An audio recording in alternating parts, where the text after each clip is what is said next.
Hi, good evening everyone. Welcome to our Leadership Series 2020. Today we have a very special session lined up. We have our four of India's driving forces with us to share their experiences and challenges on leadership. Our session today is moderated by Mr. Rajiv Memani, Chairman of EY, and it is a deep honor to have him lead this session. Our speakers today are Vineet Agrawal, Managing Director, Transport Corporation of India Limited, Mr. Anil Rai Gupta, Managing Director, Havells India, and Mr. Abhishek Somani, Managing Director, Somani Ceramics. Without further delay, let's hear from Mr. Rajiv on today's theme. Welcome, Rajiv. Thanks, Tushar. Thank you for setting this up, and also thank you for inviting me and being part of this very interesting panel.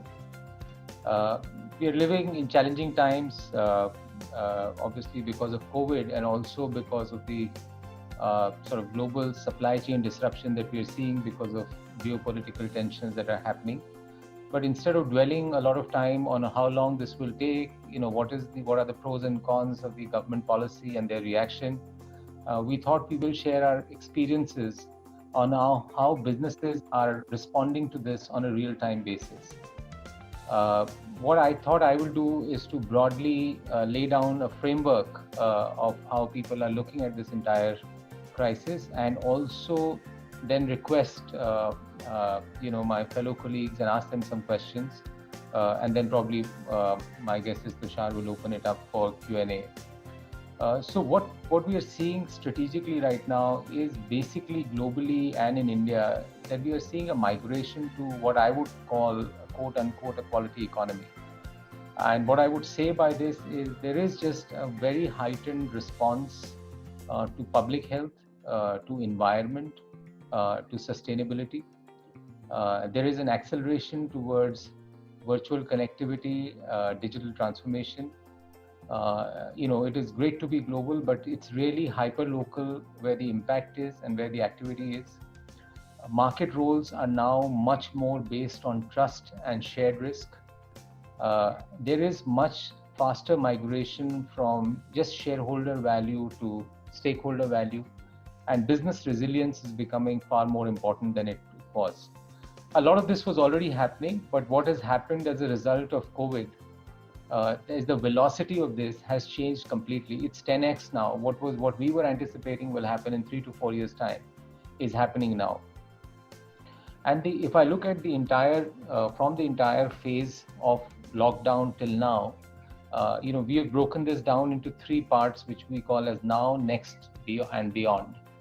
You can break this into 3 parts and say how respond, recover, and reimagine. And I think with the respond phase, most companies, most organizations are more or less done with that. I think the key focus there was safety of employees, was trying to see how you can deliver your products and services to the extent one could during lockdown, and later, how were organizations getting ready for that. And third was conserving cash, which was either by focusing a lot on cash collection or really cutting down costs. The second phase, which is, I would say, recover, is more tactical. And I think the 2 things that stand out there is really what organizations I think today are really grappling with is accelerating digital adoption. And by that, I mean whether it is, enterprise-wide dynamic planning to take care of the volatility. How do you deal with a digital salesperson, direct to customer, digital supply chain? How do you digitally interact with your employees? How do you engage with the broader stakeholder group? So I think that entire digital adoption and looking at also new areas of business is becoming a big theme. The second is around costs and the idea of lowering the cost base. So really, firstly, to deal with volatility, and secondly, to really look at all the efficiency, be at the top end of the efficiency frontier. And that's what organizations are dealing with. So variabilization of fixed costs, zero-based budgeting from really what was earlier incremental budgeting. So that's been really the recover phase. And the third phase, which I now see some organizations, is really reimagine phase. And it's very important in that reimagine phase, to really think what are the things that are really going to stay beyond 3 months, 4 months, whenever we come back to some level of normalcy. and companies are looking at how they look at their business model and their portfolio in that. Redefining stakeholder relationships, not just shareholder relationships. So whether it's with a consumer, with government, with regulators, of course, with shareholders, with employees. And the third element is the element of business resilience, of how do you look at that as you go ahead. And in that, I think very strongly embedded is also the capital agenda. Can you use capital or balance sheet to your advantage? Or how do you bolster your balance sheet to become stronger? So that's really the reimagine phase. So it's respond, recover, and reimagine. And I think we will have a lot of questions for my panelists on these issues. So I just thought I'll just lay down the broad framework on that. And I had two more comments, which are as I'm dealing with more and more of the clients, how are organizations reacting to this situation? And I think it's best to describe this in the form of two scientific instruments, microscope and telescope. And I think that's how I would say organizations are responding. So depending on the industry type, depending on the balance sheet. So if your industry is decimated, then you're probably fully microscope, depending on the balance sheet strength, and depending on the leadership style. And I think the leadership style is very critical here, because, when I look at the people from the West and outside, and also in some sectors, they have seen recession before, they have seen far greater volatility. A lot of us in the management in India probably have only dealt with growth and the multiple levers of growth. We haven't so much dealt with a negative, whatever percentage, GDP growth, and how do you deal with that kind of volatility. So our basic DNA, basic mindset has been of growth. And so this is a big change. And I strongly believe that those leaders who even in this are broadly able to keep their growth mindset and also looking forward, not just being bogged down by what's happening and what's not happening. I think those people have done much better. So as things have opened up, and I've looked at companies, irrespective of whether May was minus 10% of last May, or June was plus 5% of last June, or minus 30%. Those companies which were fast to react, which had a growth mindset, which were ready to actually step out, had a strong investment and ongoing investment in technology, showed up. And they were not busy pontificating, not on whether, when this will open up, how will it open up, how government policy is, whether the reaction is right or not. And those companies I'm seeing in sector after sector are gaining share. They may be lower on revenues, but the key parameter is that when things open up, are you gaining market share or not? Especially in a recession economy, that becomes very, very, very strong. The second thing which is important is how when you look at defining business models and other things, what are some of the changes that will stay with us? And I think the longer the COVID impact stays and the longer the lockdown stays, I think the bigger and the more fundamental changes will happen. I think clearly we will, and I'm sure we will talk about technology at every sphere, and that's a big change. And I would say that from a professional services industry standpoint, I mean, we have broadly about 50,000 plus people in India. And for us, this is the big issue, and I thought I'll just share my thoughts there, is remote working. And how would one see remote working going forward? And at least, I mean, there are two views. There's one view which we've heard from some of the technology companies where it'll be, almost 75-80% would be remote working. And there are some views from more traditional businesses where people feel that things will come back to normal. Our view, and I guess like most others, is that, we will see definitely some things settling down somewhere in between. And the reason I say that is, why does someone come to office? Someone comes to office because, in our case, for delivering your work, or it's a production center for services companies, or for normal manufacturing companies and others, for doing work, for learning and development, for building organizational relationships, for culture, for imbibing the organizational culture, for teaming, and other things. And if you can clearly see things, your day-to-day work, work delivery, doing the normal work, learning and development, one can easily say a large part of that can be done from a remote, whether it's your home or any other place, can be done remotely. And I would see that will happen. and there will be far greater flexibility in the way people will operate, because it makes it more efficient for the society, for the individual, for the organization, and for the environment. But there's some things like your organizational relationships, culture, teaming, collaboration, innovation, which requires some amount of relationship and networks that are there, which can probably today be done more physically. Obviously, going forward, youngsters are building networks much more socially as well, but that's going to happen. So what I would see is that offices today, or the office space that organizations that guzzle up a lot of office space, like services organizations, will probably take much more space, but the offices would be completely redesigned. Will have to be redesigned. Much more collaboration zones, much more teaming, much more interaction, rather than just rows and rows of chairs and tables where people are coming and sitting and doing their work. And that's the kind of, I just wanted to place one example of how things will change and what are the innovations that are happening not only in India but globally as people are looking at this. So I'll pause here. I will pass it. I will now probably request my first co-panelist and start by asking the question. So I'll start with you, Anil. And if you look at the current crisis, what have been your key, five? If I have to look at top 4, top 5 priorities, and also as you look at these priorities, how you're dealing with the current, but as you look at the future, which is as I said, the next and beyond, how are you expecting consumers?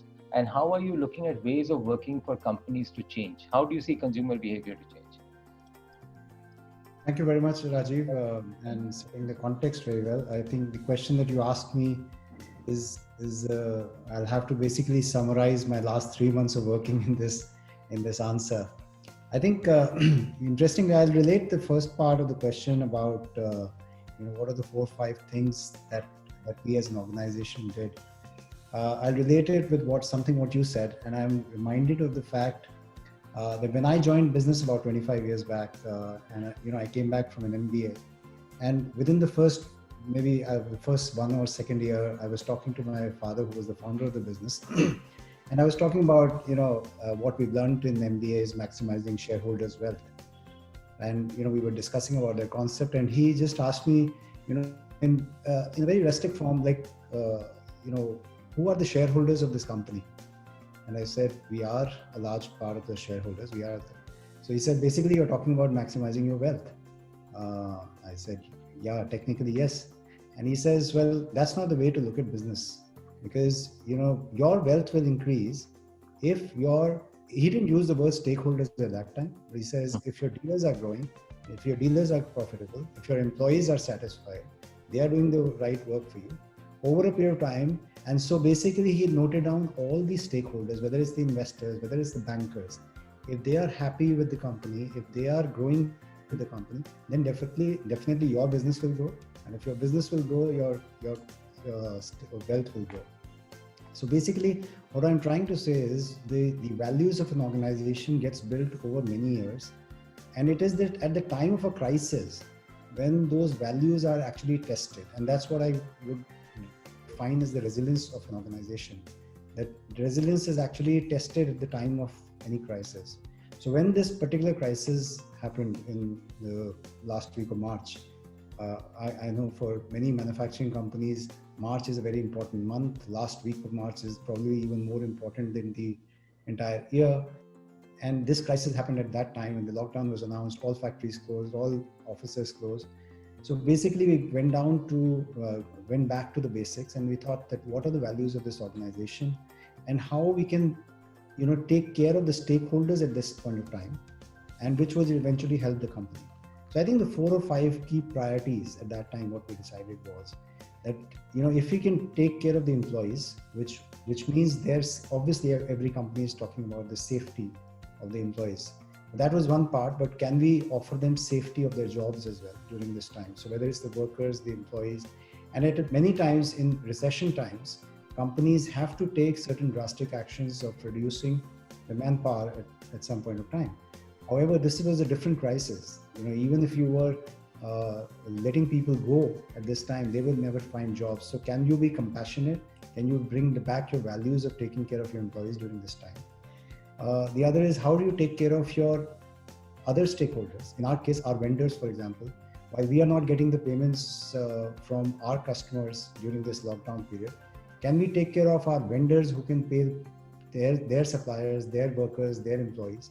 And if possible, if we have the balance sheet strength, can we raise funds to support our vendors during this time? And we did so. Third most important part, and Abhishek will relate with me, is our channel, our distribution channel. We have hundreds of thousands of retailers who deal with us. Can we take care of their cash flows, because they are not being paid by their customers? How get their cash flows? How can we ensure that whatever they get from the company in terms of credit notes, all their settlements are done at the fastest possible time, so that they owe less to their banks?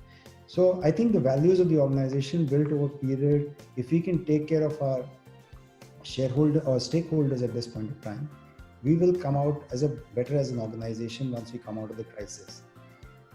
In practical terms, in real hard fact numbers, we got down to the brass tacks and see if the crisis is for 3 months, 6 months, 8, 9 months, nobody knew. And can we, as you rightly said, bolster our balance sheet for the next 8, 9 months and say, if the lockdown continues for another 3, 6 months, will we be able to survive? Will we be able to take care of our employees, our channel partners, and survive the business during this time? So cash management, very important, cutting down the costs. And I think at this point of time, again, the organization was brought together to see what are the costs which should be cut down and what not to be. During this crisis, we realized that it is the short-term costs which need to be cut down rather than long-term costs. Long-term costs are something which may be the good cost and which we need to retain, whether it's focus on your R&D, whether even CapEx. Because as you rightly say, coming out of the crisis, there could be opportunities of gaining market share. So should you hold your CapEx during this time, or should you continue your CapEx at this time so you can maximize your market share? So many other things, but I would say that the most important part during a crisis was going back to basics and go back to your real values of communication, transparency, trust. I think I'll just also mention one thing, to give that feeling of safety to our channel partners, to our employees. Just after the lockdown, we did a Zoom call with 5,000 employees in one go, 10,000 dealers in one go, gave them the comfort, ease their nerves that this is a crisis which we all have to get together. So communication, transparency, and trust, which has been built over 30 or 40 years, needs to be reflected in the crisis times. And you touched about going forward, new ways of working. You specifically talked about the office, and I think that's true for everyone. Just day before yesterday, we launched a new product, and every time we launched a new product, we had a limitation of calling 400, 500 channel partners to one hotel and show them the new product, talk about the new product. But this is the first time we launched a new product to 10,000 dealers in one go. Digitally. So I think, digital adoption, new ways of working, there's immense scope in the future. So I on one side, yes, we are going through a crisis and we are recovering from the crisis. But I think we have a great future lying ahead where, as you rightly said, the technology adoption, which would have taken the next 3-4 years, is being adopted so quickly in every aspect. And especially in small towns and rural towns where we take our distribution, that I think it will pave a faster way for growth for India in the coming times. Thanks, Anil. And just one quick question, how do you expect the consumers, what are you changes from the consumer mindset? Are you in your product portfolio, other things are you looking at changes there? Or? I think one of the important things which the consumers, they'll start, definitely some consumer behaviors will start changing. They will be looking at different aspects in the products itself. Health and safety will be a major concern for each and every customer. So how you build that, and whether you're selling a fan or a switchgear or an air conditioner, everywhere people will be talking about high quality, dependence, servicing. Just to give you an example, servicing, could a company afford to give you the entire servicing sitting digitally far away from you rather than coming to your homes? People would want lesser and lesser number of people to come to their homes in the coming times. So consumer behavior will change drastically. The other thing is that people will be looking at their local markets in distribution, especially in a very different way. Earlier, even in a market like Delhi, some of the people would go from Model Town to Bhagirath Palace to buy electrical stuff. Today, they want not only Model Town but in their own block as well. That the electrical outlet in that block will become more and more important. So I think the more hyper local you are, but still able to service the customer online. So we launched a program online to offline. So while the customer can digitally online, but still be delivered from the local neighborhood store. So various consumer behavior changes will come. Yeah, no, that's great. I was just talking to someone from Hindustan Unilever, and their biggest initiative today is to say how do they make these small hyper-local, shops, kirana shops and others. How do they make them like a departmental store? So in that space, how do they manage that space so that the experience is the same? So someone can just walk 5 minutes or 2 minutes or 10 minutes from his home and actually experience that. And I think you're saying we are seeing the same in FMCG, FMEG, whatever segments you're in. So I think that you're seeing similar stuff, similar activity there. Absolutely. Great. Thanks, Anil. Thank you very much. Abhishek, I'll move on to you. I'll have same question for you. In the current crisis, what have been your key 4 to 5 priorities? And do you see in your industry a change in consumer behavior? Yeah, so I echo what Anil said. I think I've had a similar conversation with the founder of our organization, my grandfather, and he always said that your dealers are the backbone, and we built this organization on that backbone. And you also very rightly said that from stakeholder value we moved to stakeholder value, from shareholder value to stakeholder value. That clearly came out now, because the most important people who needed to be energized, enthused, morale up were our vendors, our dealers, our employees. So what we did was initially, of course, looking at costs and all the other measures which Anil talked about. I think we came out with a roster that any money which comes in after settling all the dealer credit notes, etc., we did embark on a very aggressive dealer cash receivable policy. So we wanted to get the cash as much as possible from the dealer, because the idea was that the dealer who's going to pay you when the market opens will take the material from you. So in other words, sat down with him one-on-one, figured out with him as to how we can explain to him his ROI. We incentivized him to give cash. We did give him some discounts to give the cash. And that has paid off. We have done about 50-60% of our normal sales in May and June. And the money which came, we clearly said that we would give it to our stakeholders in this particular order.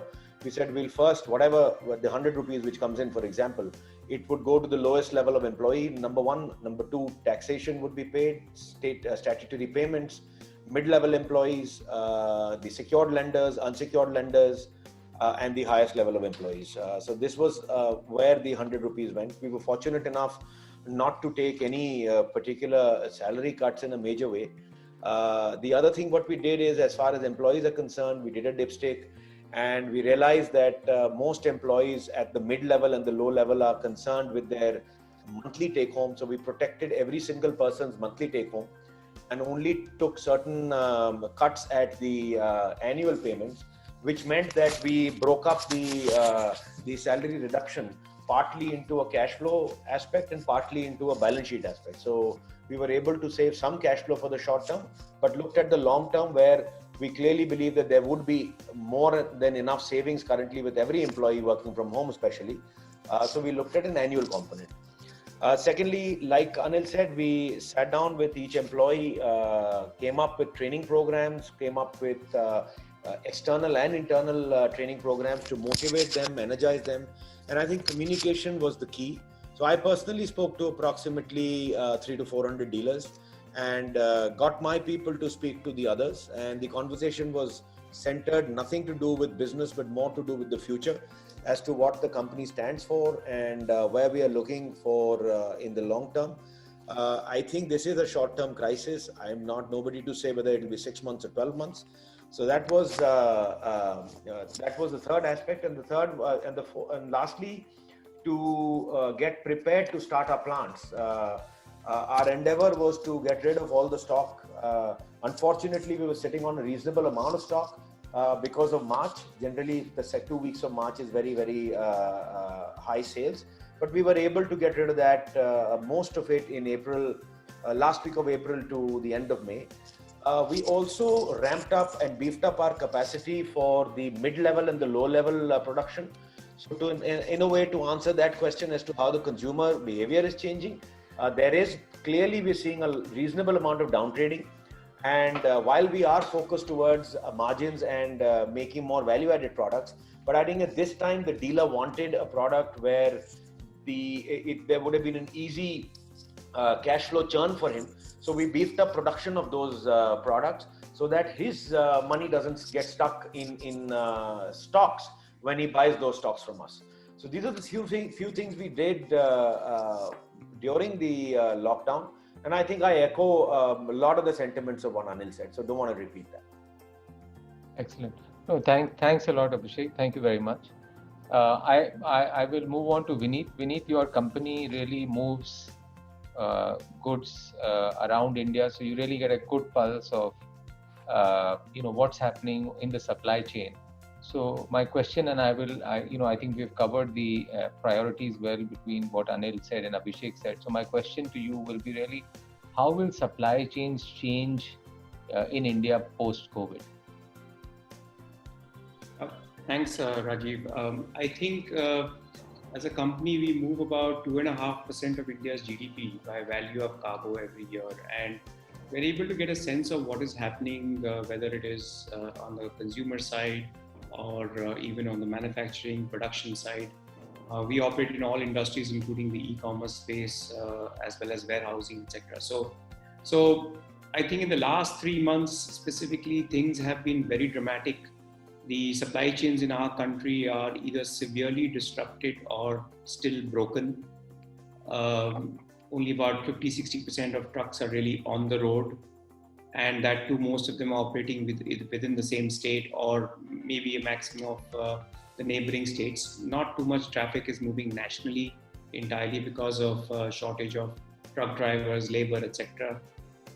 Certain sectors are moving better. Rail is doing much better. Sea is doing much better.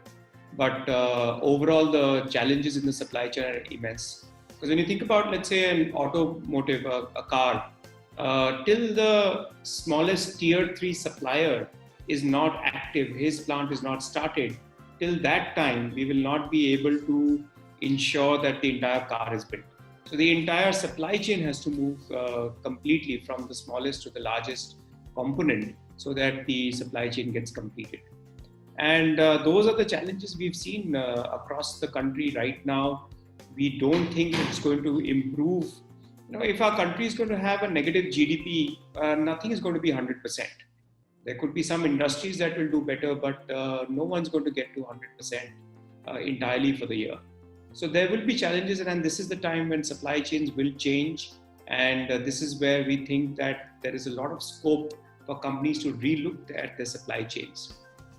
The large trend that we are seeing is that how can companies use supply chains to build operational resilience in their business. And operational resilience in the supply chain could mean different factors.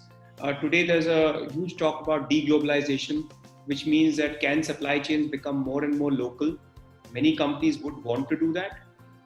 Today, in the stage where we are trying to make more and more pharmaceuticals in India, let us not forget that we're dependent on China for the APIs. So a lot of industries are now globally so integrated with in our country as well that we would need to start looking at some of the sources of local supply as well. Would we be able to be more agile right now? So there have been stages where there are companies for example, when we work with e-commerce companies, there have been no stocks. So does it mean that you would need more warehousing space so that you can keep more stock? So these are the kinds of things that our companies have already started thinking about, not just from an operational perspective, but also from a cost perspective. Because the cost of losing sales for someone is sometimes more than the cost of that inventory. So it is harakiri if you lose sales in an FMCG company. So for them to build extra stock might not be a problem, because the consumer can switch. The switching costs are very fast. You're buying a Lux soap and you find that it's not there, you switch to a Dove.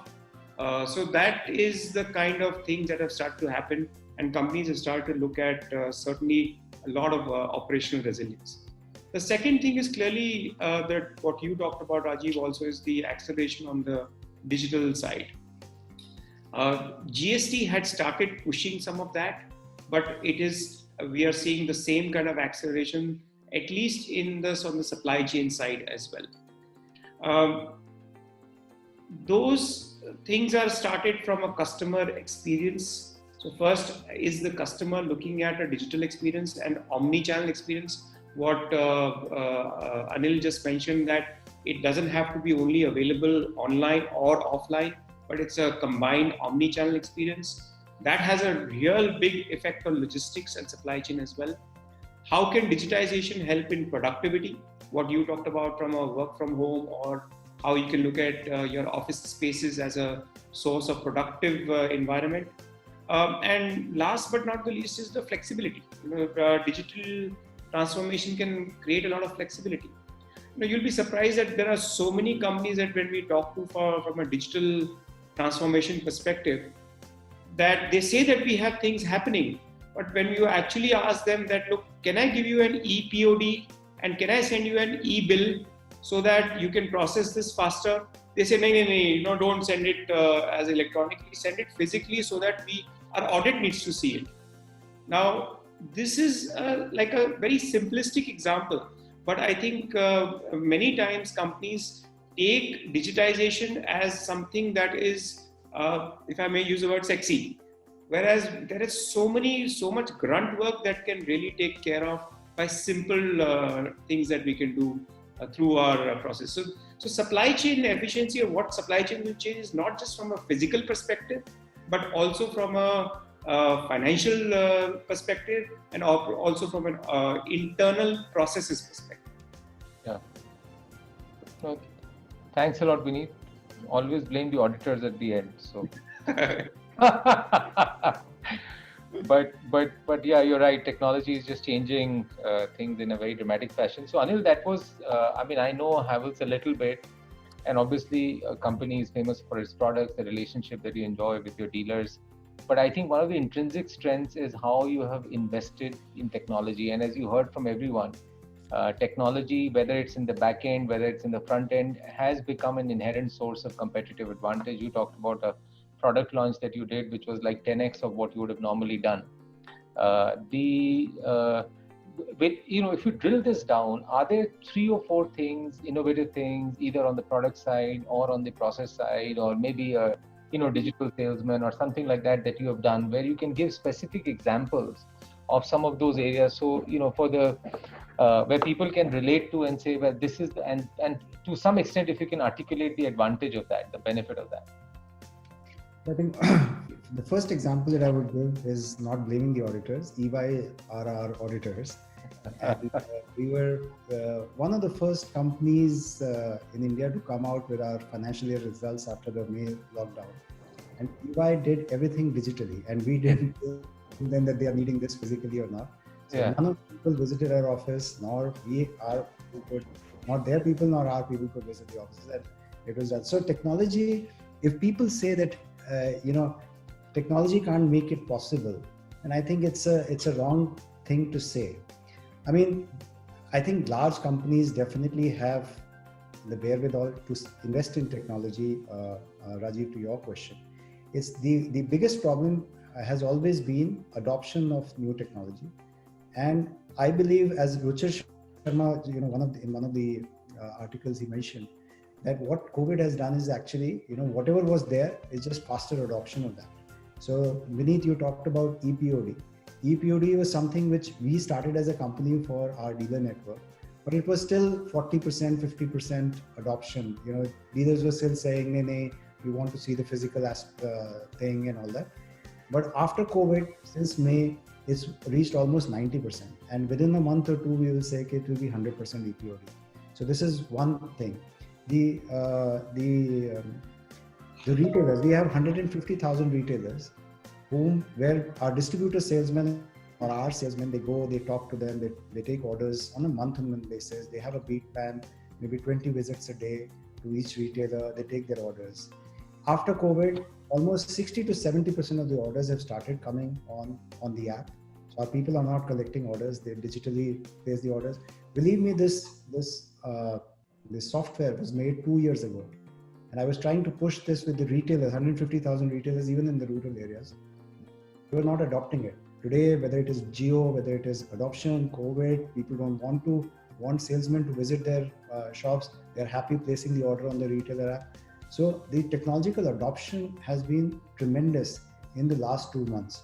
And I think, again, within 3 months as a company, we've taken a vow that we will not be taking physical orders, only digital orders from all our 150,000 retailers. The advantages that you talked about, Rajiv, I think are tremendous. Cost is a big advantage. On the product launch that I talked about, we could have spent 50 lakhs or easily on having 10 different product launches in 10 different cities. We could have spent on 50 lakhs or more. Today, probably the overall expense might have been 1/10 of the cost of that. So there is productivity improvement is going to be immense. So because people don't have to visit now the channel partners, what we started is something called e-travel. So they'll still have their journey plan, but they probably do it remotely. As you rightly said, Rajiv, so 70 to 80% of the work can happen digitally, but maybe 20-30% building relationships, building that camaraderie, building that physical contact is also important. But that could reduce from 100% to maybe 30%, maybe 40%, maybe 50% in certain cases. So think about it. If we have 3,000 salespeople on the road, can the same number of people increase to double the sales? So productivity improvement, employee cost will come down. I think the advantages are immense. It's just that companies should be looking at each and every aspect of business and how they can bring in digital adoption in that. The advantage is definitely going to be there on cost and efficiency. Even in the manufacturing facilities, I think our friend the other day was saying, a common friend from SRF, he was saying that they are looking at 25% increase in productivity, even in the manufacturing facilities. And ever since we've also started talking about that, obviously May was a lower month on production. June, we are already seeing high levels because more and more same people are adopting more technology in the manufacturing facilities also. Yeah. So I think there is immense. I guess it's any crisis which immediately wakes up people to newer ways of working, newer learnings, to reduce costs. And we had the answers in front of us, but I think we are now realizing it to adopt more and more technology to achieve efficiency. Never waste a crisis. So Abhishek, I think the sector that you're in, that gets it's very linked to real estate. People have questions on when real estate demand will pick up, and so how as an organization like yours, and I mentioned upfront that growth mindset, growth leadership, that's what we've grown up with, and that's so critical. How do you, in an industry which has got sort of I wouldn't say very badly impacted, but definitely impacted more than most others, how are you ensuring that you keep the growth momentum going? Yeah, Rajiv. So, we got into this crisis at a fairly low base. We were already reeling in this lackluster performance of real estate for the last 3-4 years. So there was some kind of preparedness. Had we been at a high and then this COVID would have happened, this would have hurt even more. So from that perspective, I think we had started moving a lot of our project sales, specifically the private builder sale, more towards retail. Having said that, we're currently at about 70+% of retail sales. Surely a 10 to 15% of the retail sales the dealer is selling to the smaller project guys who do not have the access to come directly to us. But nevertheless, we're still at about a 65 to 75% retail sales, including our exports, which is fairly low. The other thing what we did was to move our focus from the tier 1 towns to the tier 3, 4, 5 towns, not even tier 2. So much so that even pre-lockdown, we were clocking about 70 to 72% of our sales from tier 2, 3, 4. And increasingly after the lockdown, we're seeing that focus shifting even further to tier 3, 4, 5. So that's something which we've been doing for some years. And that has been only accelerated in the last 2-3 months. I didn't have to say much. I think most of the sales guys also have realized that with the migration happening, a lot of the work is happening at the tier 2, 3, 4 towns. Cheap labor is available. There is some kind of a fear psychosis. There's a pent-up demand. I can relate it to, or people on the attendees would relate it to something what Kerala faced pretty much every year, where 1/3 of Kerala is probably in the Gulf countries. And when these people came back either on Onam or then for Christmas, there used to be a spurt in demand. And the demand was these guys came back with pots of money, and they would then spend on refurbishing or enhancing their home. And fortunately for us, tiles is a product which is replacing a lot of other material like stone, wood, etc. So from that perspective, I think our focus was and will be increasingly towards increasing our distribution strength in the smaller towns by making maybe specialized stores and specialized formats for the smaller towns and dealers in the smaller towns.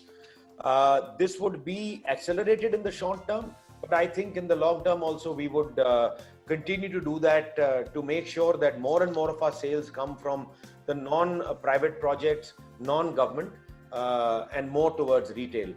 So Anil is here, correct me if I'm wrong. I think Anil's sale approximately 90-95% from what I read is from the retail channel. And that's the strength of the company.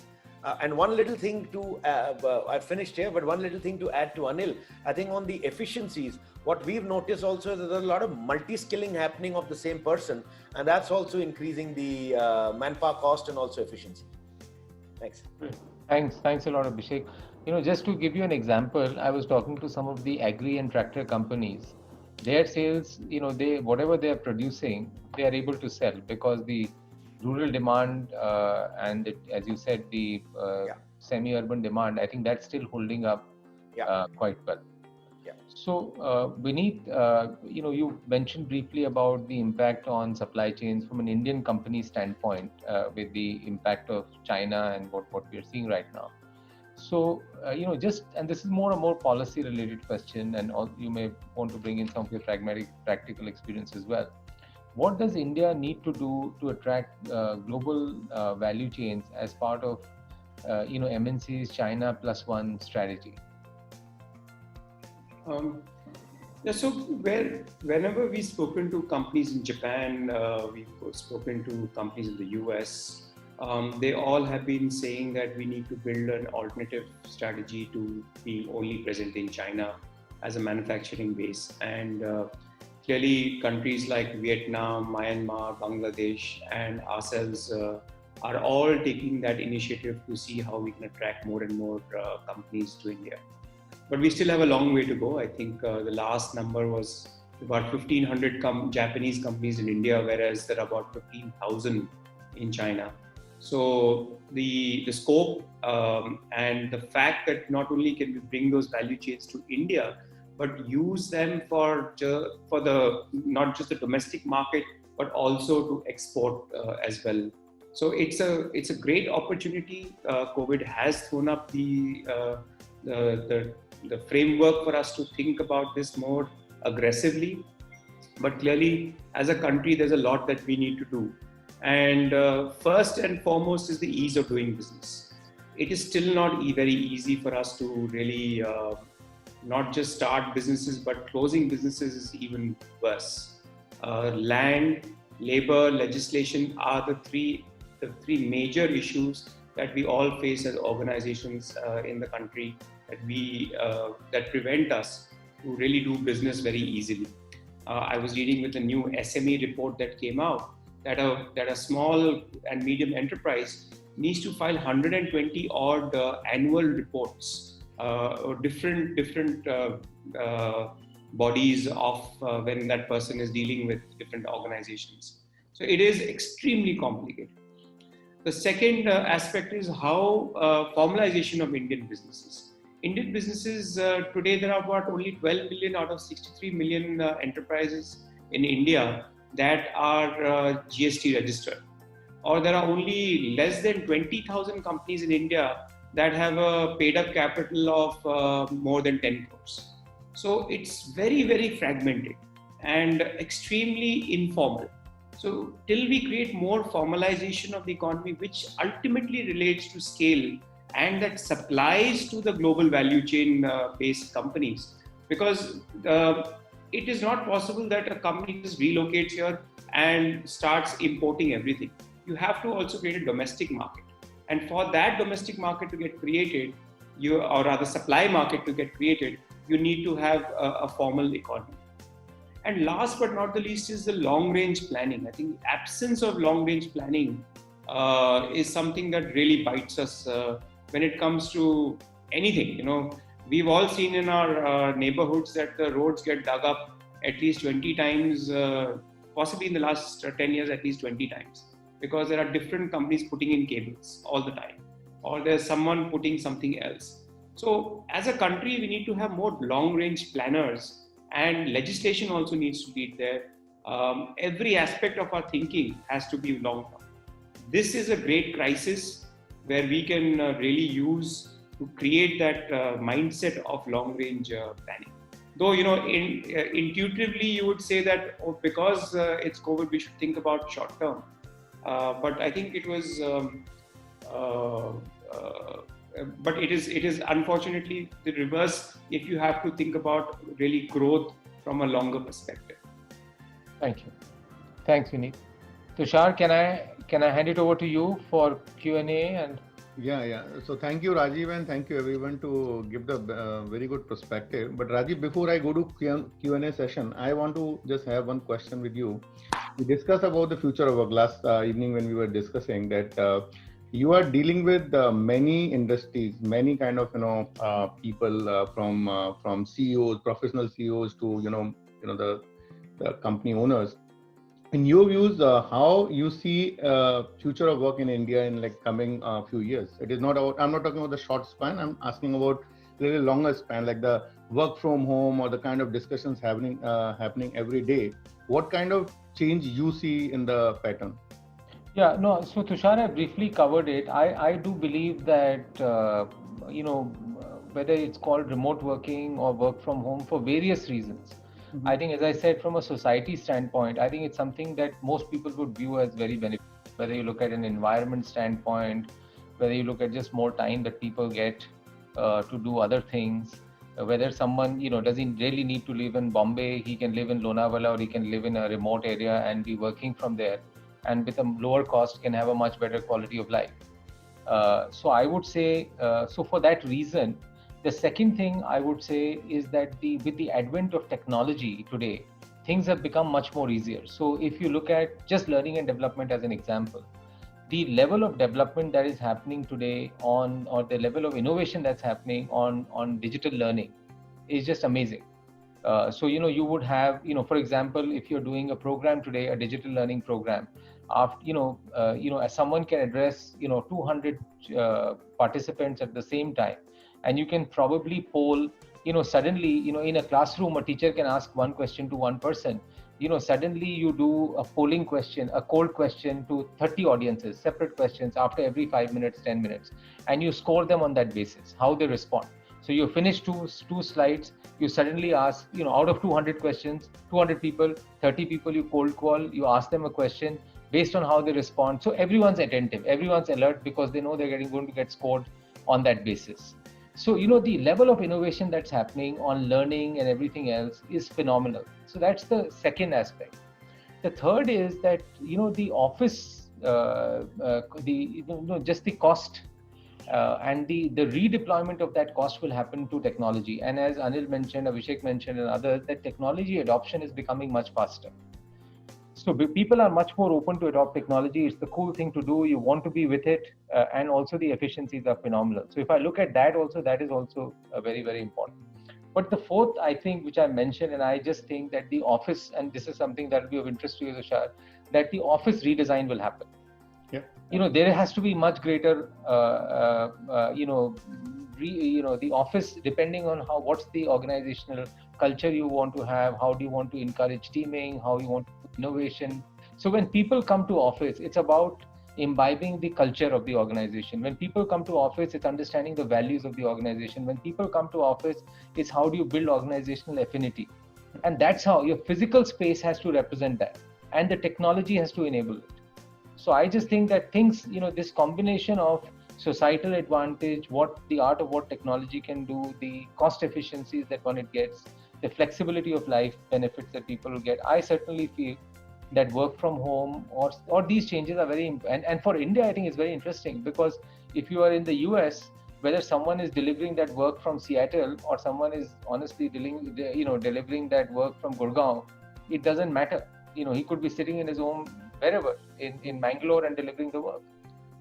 So I think it throws open very interesting propositions. What we thought normally can be done in the office, that myth will be broken. So outsourcing and other things will open up in a much bigger way. So Rajiv, another question which I would like to ask you, three, Vineet or Abhishek and Anilji, all three, represent a very large industry perspective. There are a lot of small companies. I'm seeing a lot of questions coming from, what is the perspective you are seeing? What kind of perspective you are seeing for the MSMEs or small companies where the cash reserves are very less, their future perspectives are very less, and they are seeing the immediate, kind of tough challenges in front of them, paying salaries, paying to the, office expenditures, or maybe to the vendors, partners. What kind of, scope you are seeing for these kind of small companies? Rajiv, question is to you. For me, okay. Yeah. So no, I think it's a real challenge, and that's why if you actually see from the government standpoint also, this was the first thing that they tried to address, is to ensure how liquidity is being dealt with. And as Anil mentioned, most of the large corporates are trying to ensure that their MSME supply chain stays there and stays with it. I think my only sense is that these principles will apply to MSMEs as well. I think the cost curtailment, applying technology, and today you can apply technology in a very frugal way. You don't have to spend, crores of rupees to implement technology. It can be done very, very liberally. I think will have to look at innovation, cost, technology, and I do believe that in some cases, with the supply chain and the manufacturing shifting from China to India, where I'm definitely seeing very rapid shift in the next 6 to 9 months, especially if the stalemate continues, then I think those will be other opportunities that will come to MSMEs in the manufacturing space. But I would say a lot of these learnings would apply to MSMEs also, and they will have to prioritize and look at efficiencies very, very carefully. So resource allocation will have to be done in a very, very frugal way. Thank you, Rajiv. So one question is coming for Abhishek and Anilji both, that what kind of the kind of discussions we had on this panel. So do you think that the rural market going to contribute the growth trajectory for companies going forward? So the question is, the people are asking that, do you think the rural market will be playing a very vital role in further growth projections in your companies? So Abhishek, I'll start with you.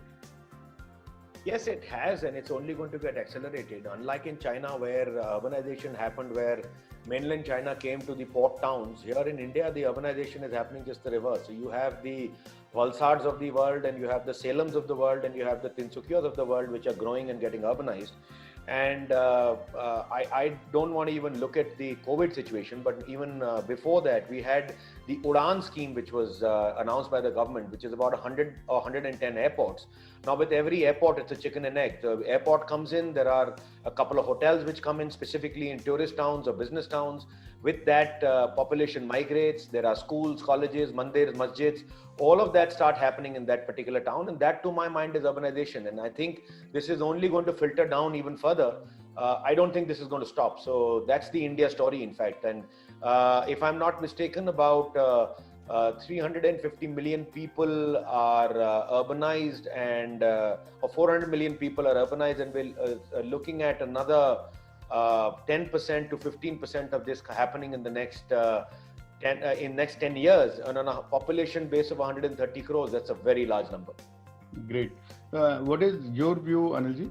No, absolutely. I echo my sentiments with Abhishek. The only thing I would like to add in our industry, it was happening for the last 5 or 6 years with the rural electrification program. So electricity going to all the villages. I think our products would have definitely followed, and that's why we were investing heavily into rural. But just to share with you that, while everybody was talking about what will be the level of sales in June as compared to last year, and everybody was grappling in the big towns, comfortable in the urban towns, semi-urban towns. Rural, for example, grew 100% for us in the month of June, though it's a very small number. So rural is going to expand, and that could have been some pent-up demand, as Abhishek said earlier, people going from Middle East back to Kerala, Onam, they're building their houses. So a lot of migrant labor going back, rebuilding their houses during this time. So that it could have been a little bit of pent-up demand, but I think rural is going to stay for a long period of time, and companies, branded companies, need to invest in rural in a big way. So another question. Just to add to that point, in fact, in the last few months, the amount of money that has flown into the rural economy is just huge because of MSP, etc. And as an organization, we moved more than 30 trains of tractors, full trains with more than, I don't know how many, 200 tractors in the last 1 month from south to north, just because there's so much demand that's coming to the rural sector. Great. So, Anilji, another question is coming from PTI. Mr. Kumar Rahul is asking, I think asking both of you that April and May was a complete washout period for the industry. What would be possible impact on Havells' performance? Would company be able to mitigate the effect, as several experts are projecting about a degrowth? A typical question from PTI, but I would say that right now it's not right for me to speak on the performance for the quarter on this. But I think everybody knows there was a complete lockdown in April, as we all were trying to get out of the situation, supplying material as far as possible to all wherever the market demand was. I believe that May and June have shown to the industry that the recovery could be, and if things don't go back to the same thing again, recovery could be faster than what people were expecting it to be in the month of March and April. So going forward, we really need to work towards fulfilling the customer needs, ensuring that our product availability, affordability, availability, accessibility, agility, these will be the key factors for any company going forward in the next 5 to 6 months. And I think, as Rajiv mentioned, if the companies remain strong, the companies are agile during this time, there'll be a tremendous opportunity of gaining market share, not only in a contracting market, but I think India could recover faster than what we were expecting. And one another question, Anilji, for you, that again PTI is asking that there is a very drastic shift to is going for Havells appliances. There people are buying online. So do you think like it's gonna be sustained for long, or it will be a temporary phase? No, I think when shifts happen, consumer behaviors start changing. Definitely today, lockdown, anybody could not move out. Even going forward, people will want to restrict their going to departmental stores or shops to buy material, and once they get used to the convenience of buying online, but still I would say that like the whole world is actually going local and hyper local. I think a good combination between online and offline is the future. So online will remain, but offline will also retain its importance. So, Vineet, one of my favorite question, which I asked you when you were, a guest lecturer in our Harvard classes, and my classmates asked you the same question 3 years back. That how, when we see a lot of technology, is coming in logistic business. I think in 2017 you came in our classroom, and then we asked the same question that that time 3 years back there were a lot of technology companies were coming, but not at that scale that today we are seeing. Like technology is disrupted, that logistic is disrupted by technology. So what do you see that how much involvement of technology will be in your business, and will be like after this pandemic or the COVID? Do you see these technology companies will sustain and disrupt your business more? So, for some of these technology startups, I think the challenge is, of course, how long is the tap open, and till when, if the tap dries out at some point in time, then business is challenging because there's no bottom line. So I think there's a lot to learn though. There are lots of companies that came up in the last few years, and we have, as an organization, learned a lot and accelerated our digitization process. But notwithstanding, I think the kind of customer interface and the kind of connect that we've been building for so many years has an impact. Just to say that in this last 3 months, our teams have made 55,000 calls to our customers, and just to ask, how are you? What are you doing? Can we help you in any way? Now, that kind of connect is very difficult for a startup to make. Now, and it is also low touch. It is not a high touch, high digitized. Notwithstanding, we also send 1 lakh emailers to customers as well. But the idea here is that you have to use technology. You don't have a choice, I think. You cannot really say that I am going to not use technology. Simple things like GPS, simple things like data analytics, I think those are all given now. What you have to start building is, how can I bring in process improvements or any kind of digital transformation that gives me a exponential change in what I'm doing? Not a 20-30% increase in efficiency, but a 2x, 3x kind of an increase in efficiency, or in whatever goal you're trying to get to. So I can take again a quick example. We had created a process where we are going to centralize some of our accounting centers in the course of this financial year. The idea was that we were going to bring almost 50 people. Instead of 50 people, we were going to use an exponential change, would be only 10 people. So that process was planned for this financial year. We are now trying to do it by the end of July. So that acceleration has happened, but it's also an exponential change. So like this, I think in all aspects, whether it is running the business or whether it is managing customers, I think there's no reason why you cannot look at digitization. So another question is coming from Kushal Parmar. He is again HBS alum. So he is asking one very interesting question. What I have found in China's success in that the MOQ, minimum order quantity, plays an important part. People from India are willing to give Chinese companies the MOQ, but when it comes to companies in India, they are very reluctant to give MOQ. What do you think about this, and what can be done so that the importance of MOQ is recognized here also in India? So any of three can... I can answer this in 2 ways.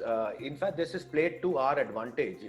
China used to have an MOQ where in our segment in tiles, you had to order, for example, 25,000 square meters of a single SKU to get that rock bottom price. Increasingly, people want a larger number of variety. Nobody wants to block cash flow. So in fact, to India's advantage, in a particular container, the fact that we can load 5 designs in a single container, charge a small premium over it, that's become more of a trend rather than going in for the cheaper price just because there was a larger MOQ required. So it works both ways to my mind. Our advantage, we've seen that we've actually benefited from this, and tile is one industry which we've tipped China, and we're actually more competitive on a smaller lot basis than China today. Yeah, so Rajiv, again, I'm coming back to you. You can have one or two questions. I think will be great that you can summarize the session also. But what do you see the sentiments from China, India, war or whatever the sentiments are coming up in India? What kind of business environment you see in next 6-7 months or maybe 1 year time? Yeah, no, I think I would say most or the Indian companies that were importing from China, I think clearly they are now looking at diversifying their supply chain either from other countries or also looking at local sources of manufacturing. So I would say that definitely presents a tremendous opportunity. I'll give you an example. I was with a very young company that makes headphones and earphones, and their business is right now booming because everyone wants to buy these technology gadgets, and they do a great job of customizing those products. So they're, just to give you an example, their sales are growing at almost 50-60% right now. So their June sales were more than 100 crores and stuff like that. So this company was importing from China. Now they're looking at getting their manufacturing into India, and they are looking at doing a joint venture. But in the meantime, they're insourcing their manufacturing into India. And the cost, and whilst a lot of components still will be imported from China, but if you look at the last 25% of the production process, their cost of manufacturing in India is no different than the price that they have got from the Indian manufacturer is no different from the price that they were importing from China. So my guess is as scale builds up, as Indians feel more confident, as we have more manufacturing companies there, and you start going behind in the value chain, further in the value chain, I think this is a great opportunity for Indian companies. So if you assume that the trade deficit is $30-35 billion, if $10 to $15 billion of that can be shifted in terms of manufacturing into India, that's not bad. And what it does is, once you build that kind of, because India offers a big market, once you build that kind of manufacturing infrastructure, then your ability to export from India also grows. Rajiv, before you conclude the session, one very interesting question is coming from Anilji, and I think everyone can contribute to that. That you have recently acquired Alloyed, and then now I think there will be Make in India, or maybe buy only in India, kind of that sentiment will come. So Anilji, what kind of opportunity you are seeing in very short term? Like your air conditioners, your refrigerators, everything is must be in demand. What kind of So I think first of all, going back to what Rajiv is saying, that cost of manufacturing now in India is not different than what it is in China. We can keep complaining that India has this problem, that problem. I think it's a resolve of any company also. And interestingly, whenever I talk to any consumer, of Havells, I ask him, what is your feeling about where we make our products? The general feeling is that all electrical products, whether it's fan, lighting, switchgear, everything is all imported from China, and people just brand it and sell it in India. Whereas we actually manufacture everything that we sell in India. In fact, Lloyd, when we acquired, everything used to come from China, and we set up a manufacturing facility which is not only world class, but in terms of competitiveness, we are as good as China. We can export to any place in the world. So I think it's as Rajiv mentioned, we need confidence in ourselves today that we can invest, we should invest, have the flexibility and agility which China showed at one point in time. Interestingly, this question is also about the MOQs. I think we need a flexible mindset, just like what China did 20 years ago. You go to them, whatever quantities you needed, whatever price you needed. Today they have become big. Yes, they can demand MOQs. But today we also need the flexibility in our own manufacturing systems, that we are ready to serve the consumer in whatever they want and wherever they want. So that's a mindset which people want. Obviously, with this change of mindset, I think the consumer sentiment will also be more to buy from India. But I think manufacturers and brands have to exhibit to the consumer that they can supply at the right price, at the right quality levels as compared to anywhere in the world. Vineet, one last question for you, which is like petrol and diesel pricings are going up. How this is impacting logistics? Again, from some journalist is asking to you. Okay. And how COVID coupled with increase in diesel prices will impact price of consumer goods and tiles. It is for, I think, Abhishek. So Yeah, Vinit, I can't specify on what's going to happen to our company, but I would say that typically most companies have a contract clause where diesel escalation is built into it. Diesel fuel price escalation typically leads to inflation, but we are in a benign state right now. So really speaking, I do not know how much inflation will it cause, but there could be shortage of trucks, etc., or space because of shortage of drivers and labor, etc. So we are seeing a lot of shift towards multimodal transport as well, where road is moving to rail and sea, or a combination of road and sea, and so on. So it is what it is. I think there is a lot of pressure on the system per se when diesel prices, fuel prices go up. But I think it's ultimately, in the end, the consumer pays for it, I think. Yeah. Thank you. From So our Rajiv, point of view, I think the gas is more of an issue. The gas prices, fortunately, are stable. And our prices don't move so much because of diesel, but more because of economies of scale, much as any other business. So currently, the economy of scale is absolutely not in our favor. We're running capacity at 50-60%. So therefore, prices going down is highly unlikely. Going up may be more of a possibility, a marginal one, which is getting reasonably compensated with the low prices of gas currently.